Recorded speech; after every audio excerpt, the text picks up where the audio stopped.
10 seconds remaining.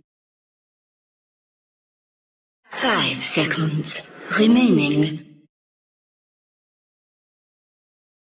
Reserve time.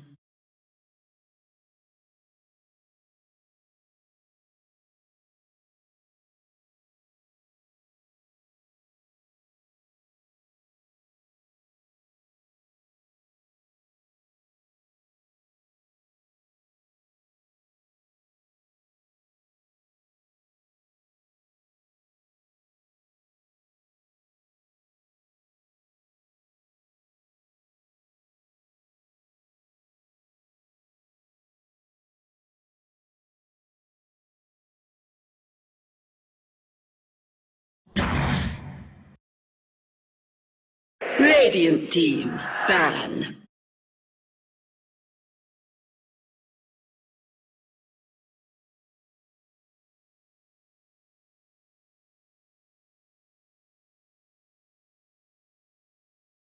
Ten seconds remaining.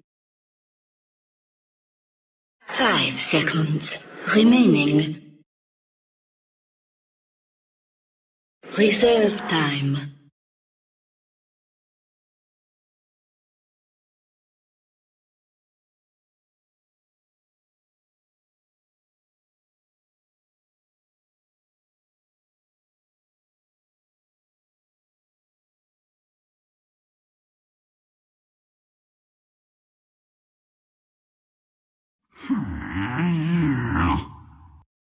Dire team pick. Radiant team pick. Ladies and gentlemen, boys and girls, welcome back to iLeague Season 3. We have LGD Gaming versus Vici. It's game number 2, and Vici, in a surprise turn of events, lose game number 1 despite being the favorites to take this entire series. It's a bo5 with no game 1 advantage for Vici, so we are now at 1-0 favor LGD. I'm Lysander, joined by Blaze Casting. Welcome to the broadcast, my friend. Excited to be jumping into game 2, man. I mean, I really feel game 1 showcased a little bit of maybe his flexibility, running on the Magnus and playing it as well as he did. I mean, we're knowing that he's a really good lane dominator. We know that he's great with the Shadow Fiend and the Storm Spread, and that is what they're going to be going back to for game number 2. But it just is great for maybe to be able to showcase his flexibility, his versatility, and if game 2 fails, then LGD can go for some of those diversity picks. Instead of just going for the standard lane dominators for maybe, they can change things up a little bit, because I'm actually not sure how well the Shadow Fiend will pan out here. Maybe Shadow Fiend is insane, but we have seen that it does have its limits, and Vici Gaming getting Ice Clockwork is probably one of the best ways to address that directly. You get him in the cog solo, the Battery Assault prevents spell casts on him unless he has a BKB, and you just make his life miserable. So we'll see how well the safe lane for LGD can zone out the Clockwork. Rubik's good for lifting the Clockwork out of cogs, making what seems like a defensive position actually a risky one, but all the same, I think Vici Gaming would be the favorites in this first phase. Yeah, they go with the mech opener, and I honestly think Hao sexually identifies as a gyrocopter. He plays nothing but that hero. There's nothing else. If they give it to him, yeah, it's a statement. It's just saying, if you do not ban it phase 1, I will pick it. And essentially I think they're trying to get Gyrocopter to be a phase 1 ban against them, so they can play around a little bit more with like the Undying and things like that. But for now, going into phase 2, we saw the Shadow Demon, the Chen, the Disruptor bans, we see the Wisp, the Darkseer, the Lina, as well as that Undying that I mentioned. So right now, obviously they're just worried about the Lina Rubik combo. They'll probably ban out another support, but I'm not sure really what they're afraid of here. In this situation, they've already got pretty good mix of survivability and damage output in the fights. Any kind of AoE stun though, maybe like a Sand King could be banned out here, or Earthshaker, pretty good for protecting the Shadow Fiend. Yeah, I think Shaker is the #1 go-to babysit support for Shadow Fiend. Just block him up, or even stun to set up triple raise. All those things are very possible, and he always transitions very well into the late game anyway. But that being said, Vici can snag it up right now. Did I pick Earthshaker here? I see him go on the off lane a lot more now.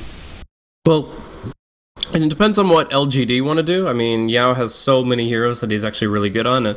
But I feel that Vici Gamer are a little bit locked into their lanes right now. The fact that they picked up the Gyrocopter, the Clockwork, that's 2 cores that they've already shown off.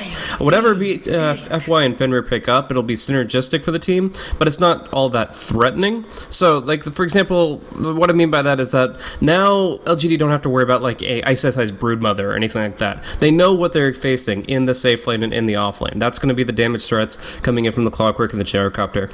And maybe he's confident in almost any matchup here with this Shadow Fiend mid. I mean, obviously the Queen of Pain is still in the pool, and Vici Gaming may very well look for that for their 4th pick, but I still think maybe has practiced that matchup well enough, and with good enough support rotations, I think they're confident. So, yeah, I think that they know what they're getting into in this second phase, and that's a really important thing as a drafter.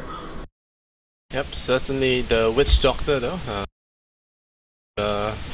It's as amazing as Xiao 8 the other day with the full duration death wards. I think just yesterday, the Witch Doctor that carried them to Grand Final from Xiao 8. We'll see if we can reciprocate that. It's usually a Fenrir Witch Doctor. It's a mix, but MMY Tusk, okay. Yao Tusk. No matter who picks it up, I'm just happy to see this hero hit the field. He's gotten so many buffs over the patch. Like this is the sniper or the Juggernaut. Like this is the guy that has been buffed insanely hard, and nobody still picks him. And especially because this hero has an insane skill cap. To be honest with you, the Snowball has so many uses, and this hero honestly could be one of the highest skill cap heroes in the game. I mean, obviously you look at Meepo, you look at Chen for all those micro skills. But when it comes down to timing, Tusk, and positioning as well with the ice shards, Tusk can do so much. And MMY has shown what he can do as a support Tusk. Yao has shown what he can do as an offlane Tusk. But they are going to be up against that Super Queen of Pain I was talking about. Yeah, Tusk into Gyrocopter, Queen, and Witch Doctor might be borderline suicidal. 5 seconds. If borderline even, it just sounds like downright suicide, but it could work. Well, now we're gonna roll some Nyx in to do damage reflect. It could work. It certainly could, but I have my misgivings, especially now with the Queen of Pain turning up the volume. It's gonna be pretty tricky to use the snowball right.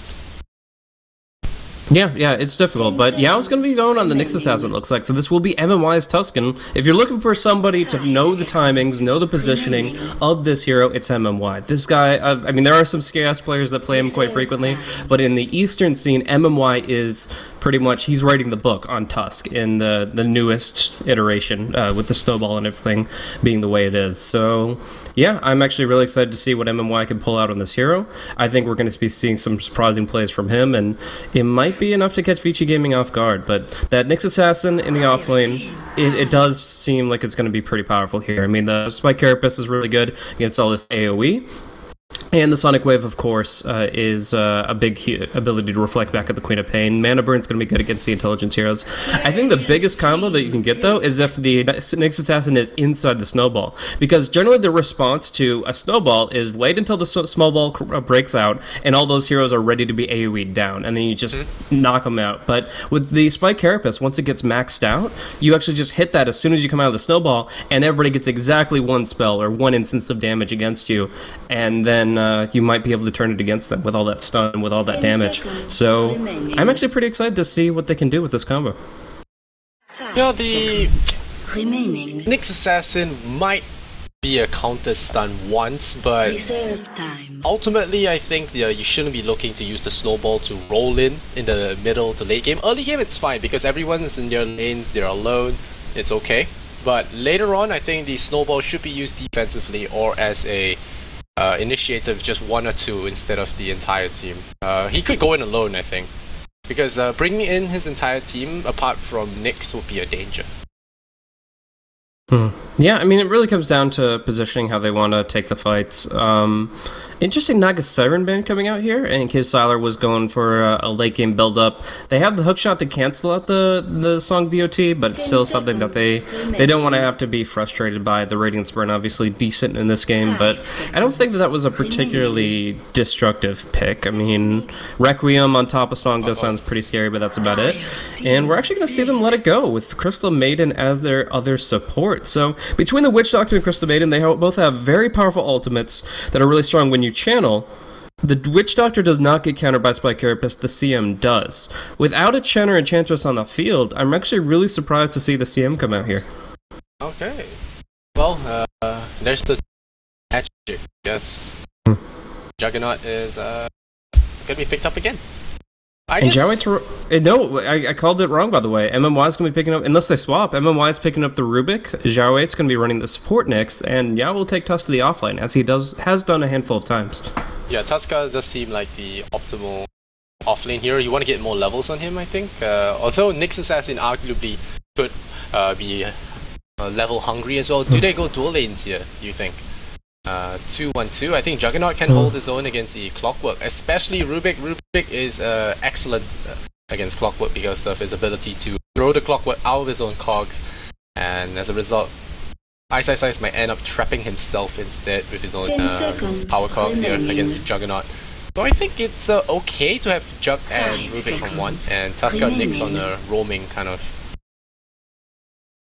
Yeah, I could see that working. I mean, one big aspect of that is the Crystal Maiden wants to focus on the jungle early. She just wants to go ahead, frostbite down the harder creep camps and stuff like that. And if you put two people bottom, that means that she has to be a little bit more involved in the lane than just the AFK jungle, finding random items like Trinkle Boots and Midas early on. You actually keep her involved. You keep her forced and stuck to the bottom lane, and the 2v2 would just generally kind of go evenly. It wouldn't win LGD the lane, but it would make sure that the Tusk does get some experience, and it would keep the Crystal Maiden out of the jungle a little bit. So overall, I think I like that laning configuration, but it depends on where they can get the most value of the Nyx, honestly.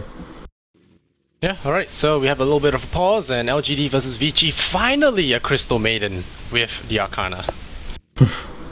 No stingy people here. Alright, Vici, FY, taking his Crystal Maiden seriously. Will be playing CM. Jal, also Ice, using another account. Will be on Clockwork, Super, playing that Queen of Pain. Fenrir on the Witch Doctor. How, last but not least, the one and only Gyrocopter Plicker.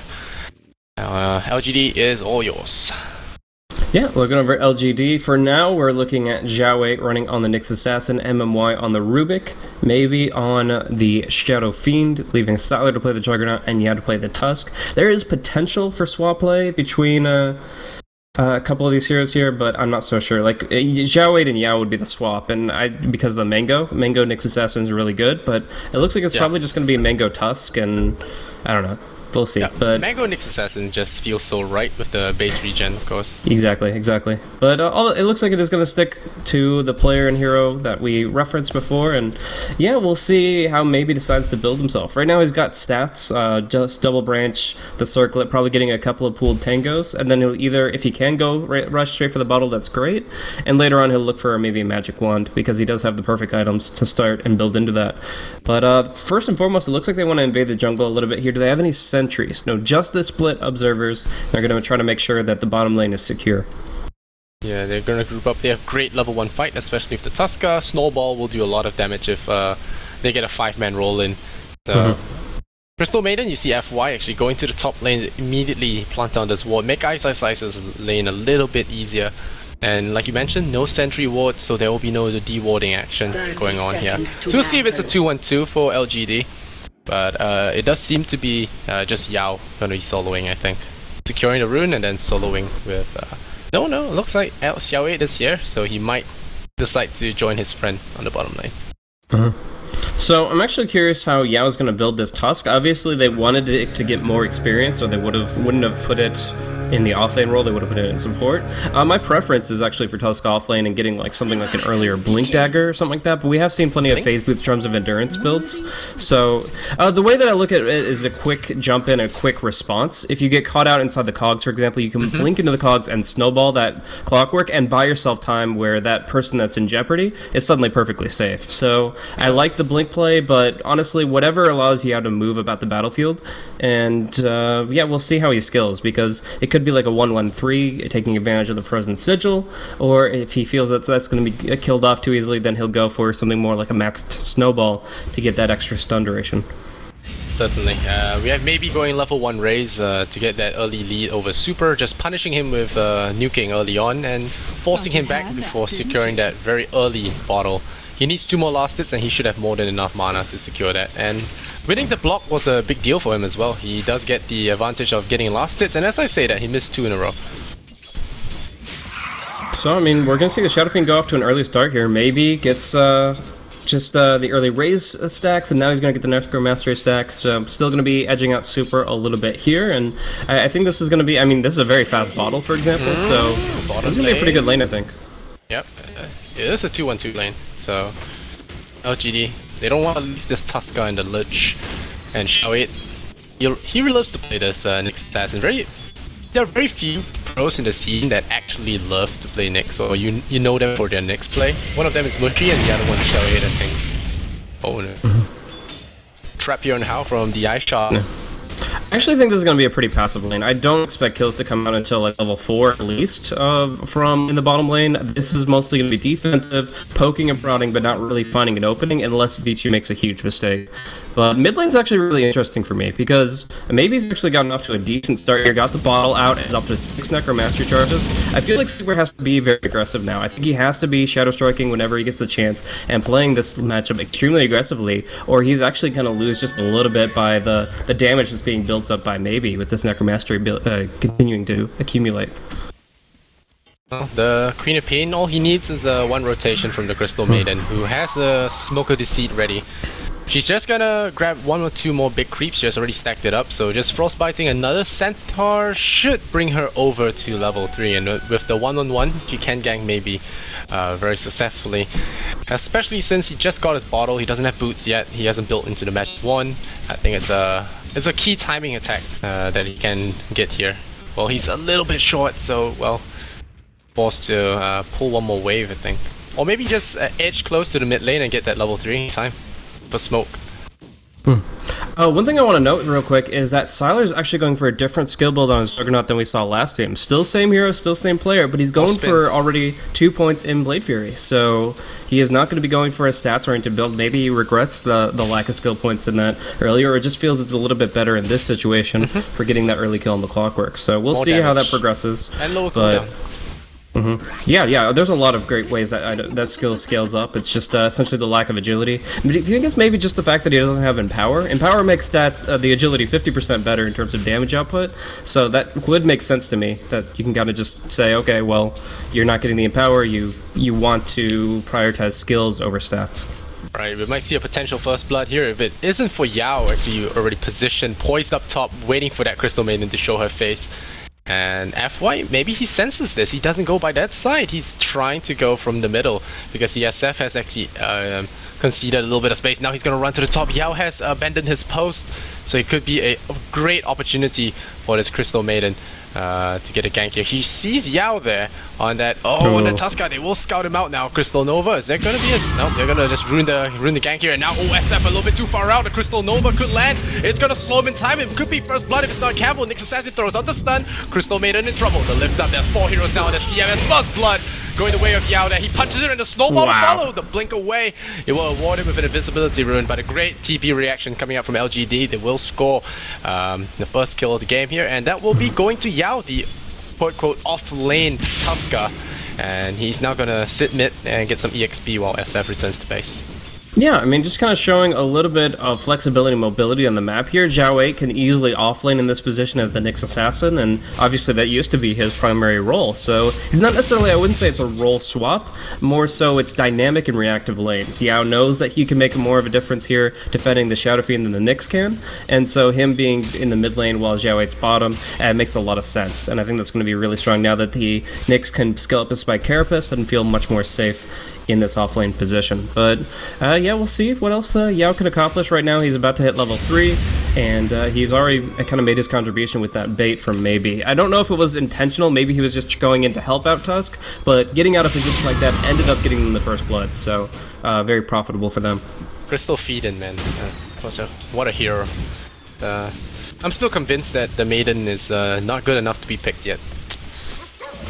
She just needs too many skill points right now. Maybe he might have gone out of his league here. He gets Sonic Wave down. The snowball will land. It will be onto the Crystal Maiden. Yao now going to be backing off. And, well, Crystal Maiden comes in at the right point, right as I flame her. And, now this here's, I mean, just any kind of support gank that also is able to build herself up in the jungle. I mean, it's not as efficient as AoE junglers like the Sand King, but it's also not as countered when you block off her camp. She just casually picks up a creep every once in a while, builds herself up continuously. Her ultimate's insane if you don't cancel it, and the lane advantage you get from Arcane Aura is not to be understated. I mean, Rocket Flare spam, Shadow Strike spam. I really feel like she helps in very what's the word? A subtle ways. She's not the most obvious hero to enhance your laning phase, but she can do a lot of things in a very sneaky way. Yeah, I like the Nova build coming up from FY. I think that skill has been buffed up really heavily, so really does warrant a early level 4 instead of going it over the Arcane Aura. But then again, it's a trade-off. So we're going to be seeing a nice little smoke rotation here. MMY and Yao trying to make their move here. Phase boots for the Tusk is going to be, but for now, just the brown booty is going to bring them to the action, and they've got 2 points in Ice Shard, so they really want to get the most burst damage they can. A really good value point is the second skill point for damage, and they're just going to snowball out of smoke. Yao in a bad spot here. We'll see if the cast can do enough. Not enough damage so far. The stick charge is going to be more than enough. The cast ruining the day, and now it's Scream coming in from Super. He will take down 2. There's going to be a call down to follow as well. Xiao Wei explodes into fire. Double damage for a double kill here for Hao, and that's going to be a lot more gold. Up top, we're going to see Silas spinning onto Ice. One more right click will bring him down under the tower, and that is just a huge swing for Sylar, but a heavy loss for their team as a whole. I mean, Vici Gaming making the perfect response. Out of that snowball is that Mask, Paralyzing Cask, and a double Maledict, and the Queen of Pain rotation was just perfect. That's one problem with the Tusk is snowball. Vici have a few extra seconds to know what's going to happen, and that's the TP time for the Queen of Pain. So it's like she was there exactly when she needed to be, because she knew exactly what was going to happen. But now we see another cast coming through. Spike Carapace should make that just a harassing cask, but all the same, Fenrir's shown what he can do to respond to tough situations, and not only does Hal live, but he gets a double out of that. Suddenly, Bracer, Wraithband, he's going to Ring of Backward could go Drums of Endurance, plenty of stats to play around with. Yeah, it's well, it was a sad death for Ice there, not respecting the Juggernaut's mobility. It's still a small kill in the grand scheme of things. He has been getting a lot of farm on that Clockwork, now level 6. He can look for some rotations if he wants to. And yeah, the Tusker, you mentioned a lot of its problems. It's like the old Spirit Breaker that warned you when... Oh yeah, that was... It's that same problem. It was a great spell. Charge of Darkness is amazing. But if you tell someone that you're coming, it's just trashed here. Harsh words aside, but yeah, it's not really good. And we'll see if they can make something happen out of this. The punch is good for BKB targets as well, because it does lock you down and slow you for a bit through BKB. It's actually been really interesting to watch MMY and Ice here with this Western Dire camp. This hard camp has been pulled to the lane so many times. Both are trying to stack it, both are trying to kind of double up on chain pulls here or pull it off to the lane here. I've seen MMY try to pull it northwest to get both the Radiant and the Dire creeps fighting the same camp. Like, I've just been kind of casually watching it, but Ice and MMY manipulating the jungle in a very interesting way here on the Dire side that's kind of shifting the equilibrium a lot, but overall it's been favoring Ice. He gets the levels that he needs, where the Tusk is 4 and the Nyx is 5. Ice is nearly level 7 here, and that's going to be prime ganking time for him in just a short while. Yeah, they were thinking about going top, I think, with Hao and FY, but now they're looking for a jungler here. Start stepping to ensure they don't break the smoke as quickly, and now plopping Observer wards around the corner, trying to look for targets. I think they want to get Hao. Is there any TP support ready? There is Rubik with a TP, there is Sylar with the TP as well, so it might be a very ill thought out gank if they're not careful. MMY's just going to TP out of here to the bottom lane. There's not going to be anything to interrupt it, so Sylar is left all by himself with the Blade Fury phase boots. You're going to be Frostbite to actually set it up, but no, he's caught! If the cogs had connected, that would have been huge, but instead, it's just a spin TP for him. And Dire's Courier dying there. I don't know where it was from. The Gyro pick it up? It looks like the neutrals might have been involved. I mean, maybe a hero does it, but I think Gyro was there. He was just staying back to shoot it. But yeah, they lose the Courier. It's a Clarity Potion and a Drum recipe, so it's a small loss here for the Juggernaut, as he won't be able to exploit the aura. But it's not the biggest loss. Vici are ahead in this game after that Gyrocopter turnaround. And looking at it, I looked at the combat log, none of the heroes hit that courier. It was just the creeps were aggroed at the right time, and that ends up being the neutrals actually sacking the courier there. Alright, so the neutrals taking Vici's side. They want it as balanced as possible. They want it to be a 1-1. Is that the new 6.83 mechanic? Is just the game starts fighting for you. The jungle starts turning against your enemies. Oh no. But yeah, the super invisibility rune could make some big plays if they didn't see this coming. Oh, Tuska, level 4, and then some. Not level 6 just yet. Doesn't have the Warrior's Punch. It's the real concern here. Lacking the levels. Needs the sigil as well. I've been told it's the best skill on him. Yeah, it definitely has potential to be the best skill. There's some games where it's pretty weak. Here, the attack range of all of Vici make it so that they could probably just focus the sigil down pretty quickly. But there are some games where it's absolutely insane, and it just is one of those things that can really disrupt the attacks of Vici and really mess with their overall potential to engage in fights. So in this case, sigil seems to be a lesser valued pickup, but he's still going to be able to skill it up here at level 5. And even with 1 point, it'll be an asset in the fights. But that fight's going to be coming all too soon with the smoke rotation here, flanking onto Yao with the hook shot. And we have 2 people waiting in the wings. Could be a 3v5. There we go. Catches him out. Super. Oh, there's your snowball. It buys 4 seconds of time. This is it. The defensive snowball. It will not buy him enough time, though. He will die, but Juggernaut gets time to move into position. The spins all around. Death Lord. From the low ground. Oh, boy. Juggernaut comes in. He does use Zombie Slash already. The Crystal Nova's going to swap in time in a full duration. Oh, my gosh. Fenrir with the machine gun deploys it all. The Requiem of Souls gonna be charged up. Ooh, that's a lot of damage there. Shell 8 with the Spike Carapace in time will deflect some of that damage, but that will be it. They'll lose 3 heroes for the 2 support Clockwork as well as the Crystal Maiden. Clockwork more of an off lane, quite a bit of EXP going their way, but still a lost fight nonetheless for LGD. Actually, no, you look at it, XP and gold, it's pretty even. Yeah, in this position, obviously, the fact that Nyx Assassin survived through all of it, he gets a huge burst of golden experience where Vici have it a little bit more spread out. But I still gotta say, like, that fight could have been turned much harder against Vici Gaming if not for Fenrir's Death Ward. That was just absolutely insane how much damage he was able to get out of it. In fact, maybe went up over to the cliff to try to just start raising down the stationary Witch Doctor, and he's like, wait, I can't actually kill this guy, and he's just taken out almost 2/3 of my health with this single ultimate. It did so much work in that fight. They're able to chase down, they're able to connect with a lot of kills there. Nice Requiem turns it around, but if not for maybe his Requiem, that would have been just exclusively a win for Vici Gaming. Instead, it's a bit of a trade-off both ways, with Zhao 8 profiting the most on the Nyx Assassin. Well, we all know that Vici are scary for their supports and their offlane players, so maybe that's where LGD needs to focus their attention on, you know. Look for the supports and try and pick them off or isolate them, cause them to run around the map constantly and separate them up. But this Tuska is still not level 6. It's 40 minutes into the game. He's really lacking MMY as well. The hero levels have been abysmal on LGD. 2 level 5s on LGD and not even a level 6 on Vici. They're all 7 and above, and that's just a sad state of affairs. They need to take a fight, they need to get a kill momentum, and Zhao 8's the one to do it, but not under the Sentry Ward. Just a really great time to put down that Sentry, and suddenly Zhao 8 can't do anything to engage. Yeah, alright, Yao. He has face boots, so he will have some of that damage boost if he does ever get his ultimate. But for now, the snowball, like I said, should be used defensively instead of offensively, I think. Offensive usage has led to a lot of dying.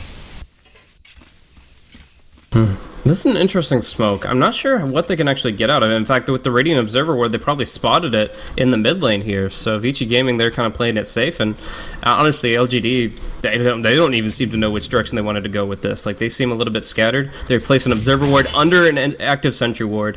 Vici Gaming are just winning this on wards alone this past couple minutes.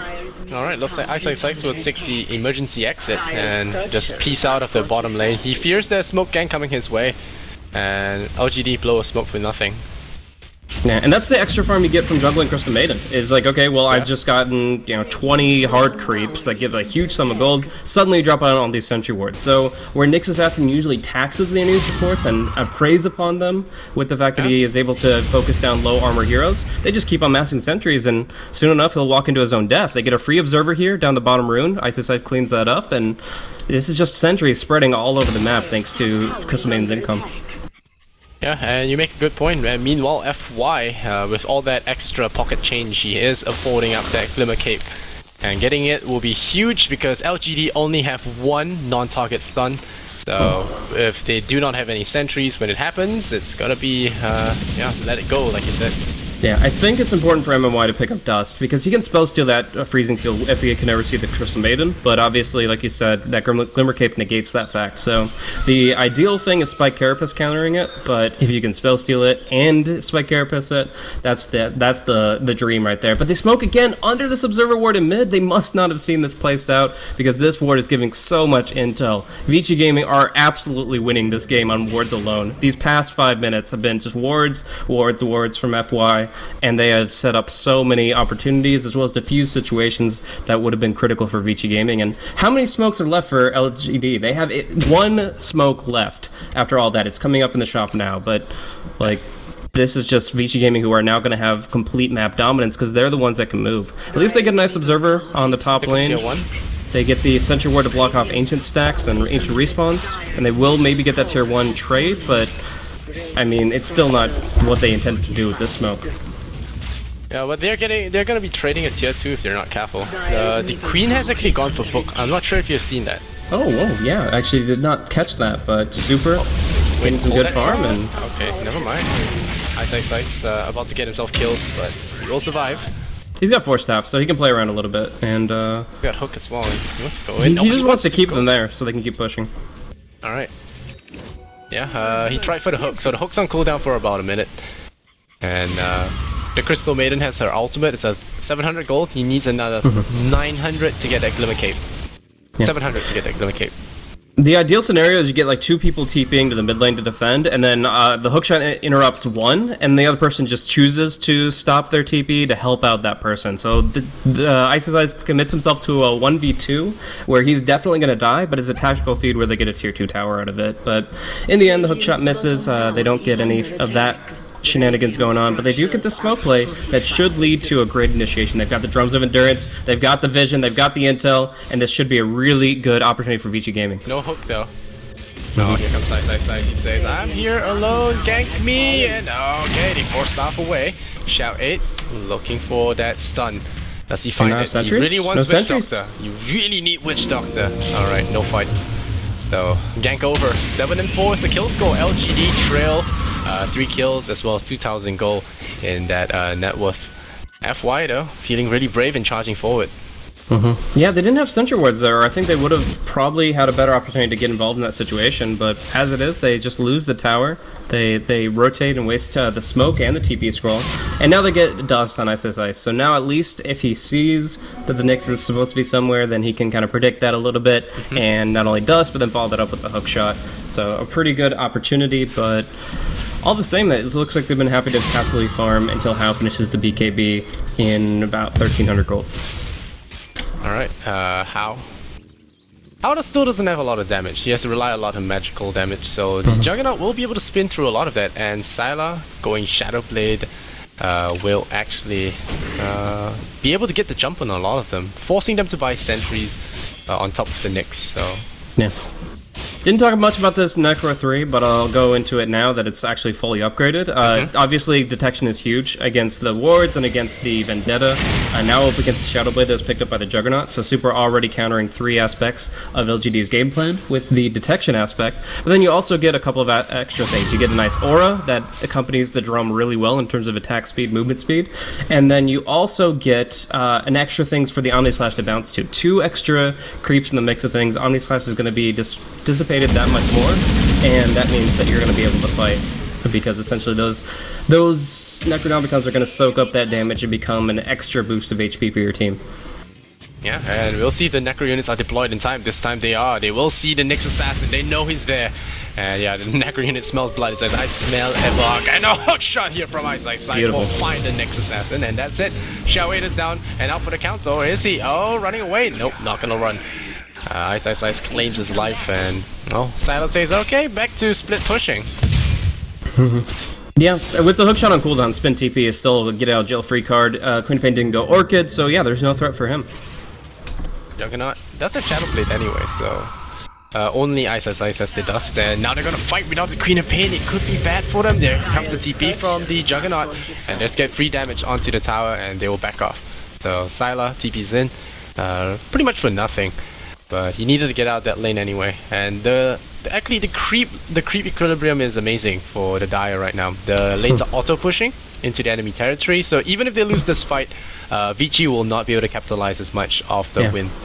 Normally, generally speaking, that's not the case with a Clockwork on your team, but you actually look at MMY's spell steal, and he has been using this Rocket Flare pretty much back to back, continuing to scout things out, push out lanes, and that's actually favored them a ton as far as these side lanes go. So really good usage of the Rocket Flare.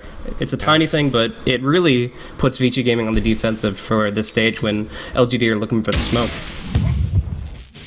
Looks like it will be... Oh, they're going Roche. They're just going to go right in, snowball across, but Rocket Flare scouts it out from Ice Ice Ice, so they can't follow through. It was a great sneak play, but yeah, just too many rockets flying about, and unfortunate bash for Silent, but yeah, but Ice Ice Ice is a Jedi. Yeah, there's no getting anything past him. Force Staff is up for the Clockwork, so like you said, able to juggle in and out of the fights. He will be going for Axe now, or Blade Mill, you think?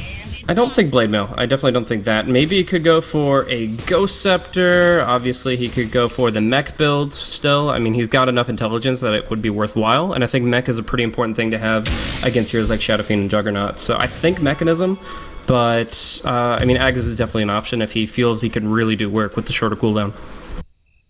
Yeah, well, Ice Ice Ice, he's still feeling it, but LGD, are they going to use their smoke, or are they out of it? No, they have one on MMY. Are they going to go for it again? Their smoke ganks have been absolute failures this game.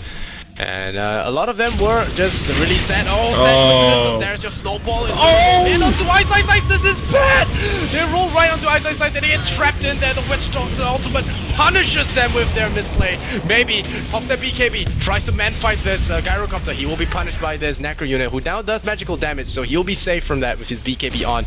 But Xiao 8, he is very unfortunately regretting that Tuska pick right now. There's too much AoE for this to work out, I think. There's just too much.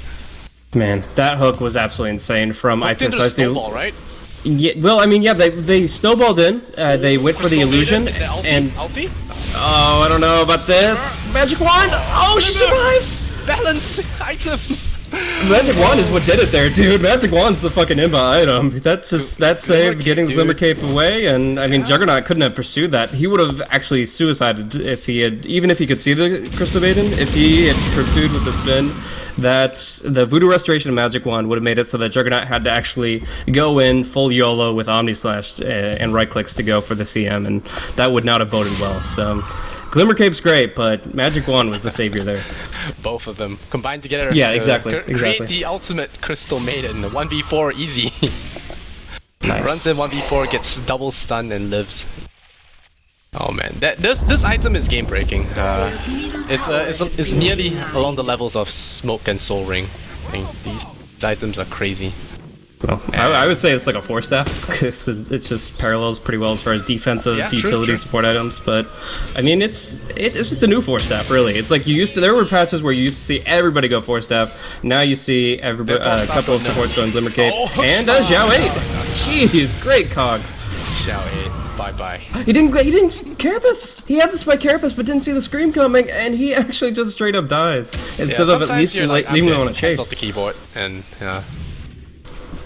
he would have died regardless, do you think? Yeah, it would have been like Queen of Pain having to jump another time. She would have had to blink a second time in order to chase him. He would have died, but they could have at least gone a chase out of it. Now how isolated, but he has a BKB, pops it on the high ground, 4-step glimmered, and all the way up here, he can just dish out the damage with Flak and Call Down. The Shadow Fiend is going to do a lot of damage, but the Crystal Maiden full duration ultimate, no stunts from Juggernaut anymore. But FY might go down this time. Will he go down? Yes, he will. Crystal Maiden not so OP anymore. Shadow plates away, will be the Juggernaut. He's coming back in for There's round the 2. board. He's going in for second, but Fenrir, he's deploying. The Doctor is in, and look at it go. Not enough damage. Maybe we'll actually right-click it through because Healing Ward is too good.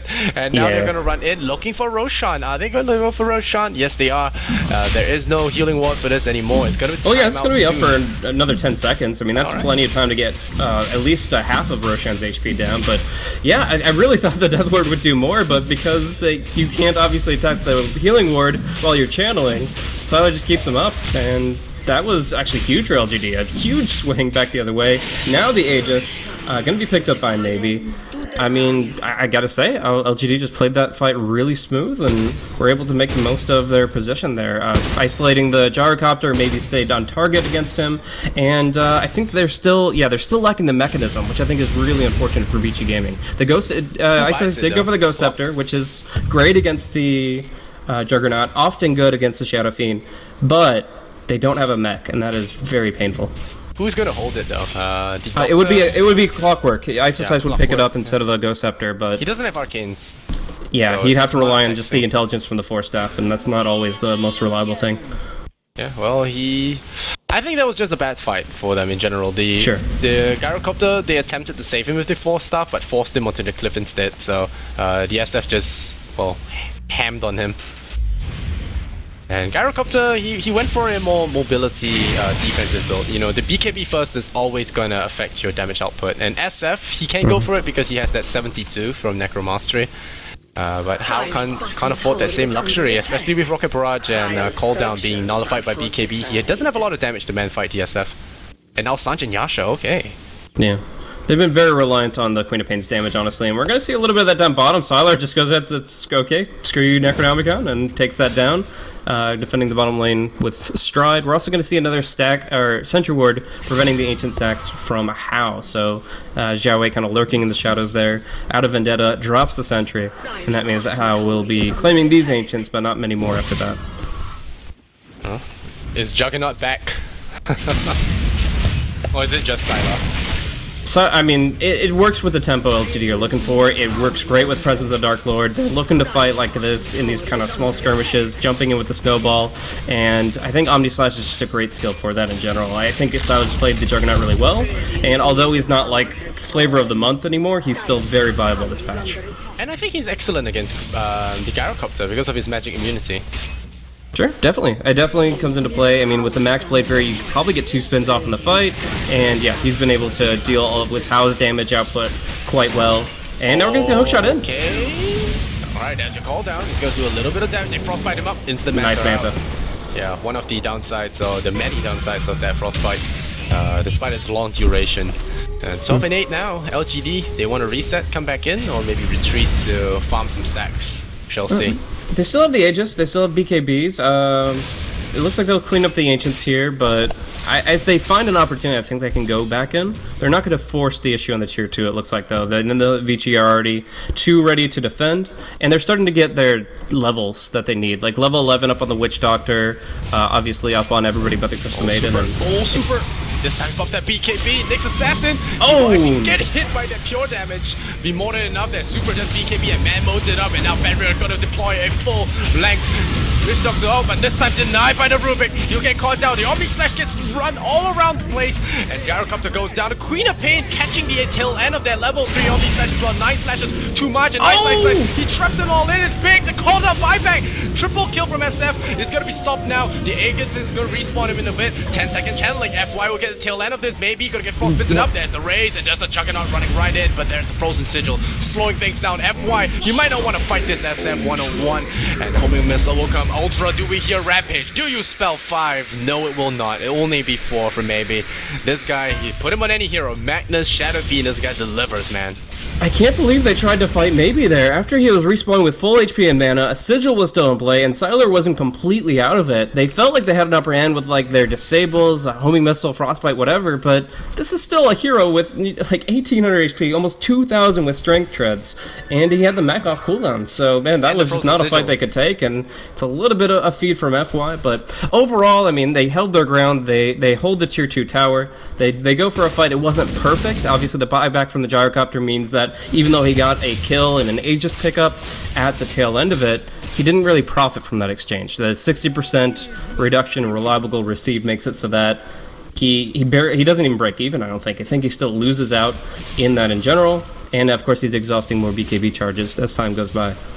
So what's happening, Blaze, is, I mean, Vici, before this, they were considered one of the top teams, one of the contenders, for top 4 TI, top 3 TI, and then now, hook shot in, so look for Juggernaut first, yeah, he'll be fine. But yeah, they were one of the contenders, top in the world and everything, and now, are they slipping, or is it LGD? Is it Director 8 showing his, rearing his head now that TI is near?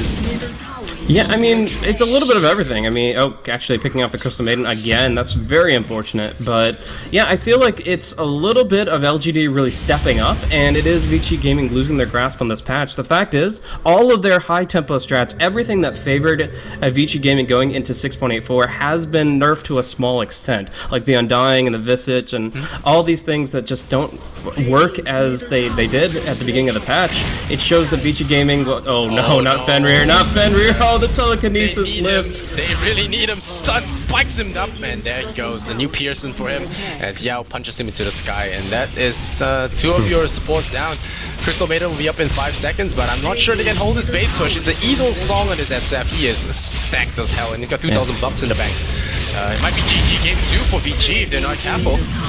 Yeah, comes down to how they use their ultimates in this next fight. Right now, though, they're very confident moving in. Juggernaut just spins right out of that Frostbite, and they can still hold position together. MMY is pretty low on mana, though, just probably throwing out a Paralyzing Cask and Magic sticking out of Telekinesis. Yeah, I'm really convinced now that teams should stop picking Crystal Maiden. She's 0-3 just today.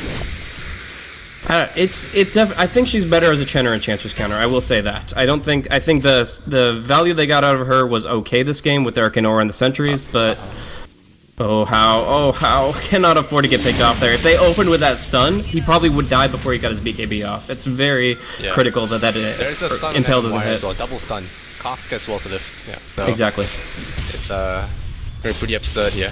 But yeah, real quick before we see another fight break out, to finish off that thought from earlier, I just feel like the B and C patch for 6.84 did really hurt Vici's style. It definitely didn't help. The Gyrocopter isn't as strong, the Undying's kind of, I wouldn't say off the map entirely, but definitely a more situational pick. And the Visage that we've seen play so well in the hands of Vici Gaming. They might have just been figured out because Gyrocopter, I mean, you pick him every single game. I made a joke about how just liking to become a Gyrocopter, but it's really become his thing. I mean, there's a thought process like, oh yeah, we should always ban house Gyrocopter, but still, it's if you pick Gyrocopter every game, you can play around the timing of it. Someone is going to figure out, and I think Juggernaut is one of those heroes that's really good against it. They Frostbite the SF. Oh, the hook shot in. Oh, it's the lift, no cogs. And now Isaac's caught out of position. Glimmer Cable spares Mike for just a bit. The Omni Slash comes out. Syla is going to run away now. His Omni Slash has been wasted. The cast will be disjointed by the spin. How going in? It's just so tanky. But that's a Spike Carapace. He's just stopping for a little bit. And there goes your Crystal Maiden. 1 down already. Super coming in. Throws out the screen. Fenrir with the F1 is going to do so much damage, but FY he calls GG ahead of time, and Fenrir gets fate bolted down in 2-0. LGD Grand Finals, man. Vici Gaming are really suffering. 2-0. Director 8 after a really grueling series against Team Malaysia. They still have the vitality. They still have the perseverance to pull through a 2-0 right now against Vici. Match point. I can't believe it, man. LGD on match point going into game 3, a 2-0 advantage. I mean, I know that Xiao 8 is good, but to figure it out this well, that they can get this kind of a draft advantage, bounce back from a kind of awkward landing phase for the Tusk and the Nyx Assassin. At the very least, they were under-leveled. And the mid-game, where all those wards came into play, all the Sentry wards from the Crystal Maiden, 2 smokes failing completely, and they still are able to push through with the Juggernaut just getting exactly the amount of farm that he needs. I gotta say, I'm really convinced that LGD have a good stake in this tournament and any subsequent ones on this patch, because they're just finding these timings where the Gyrocopter is not doing enough. He's doing good AoE spread damage, his damage numbers look good, but in terms of actually focusing a target and getting kills, he lacks that potential compared to the Juggernaut, and that is where LGD are just thriving. So they got so tanky at the end there, they just couldn't die under the mechanism and the healing ward, and the snowball is as well. And at that point, it's just GG. LGD looking really good here, taking it 2-0, and I can't wait to see what they bring to Game 3.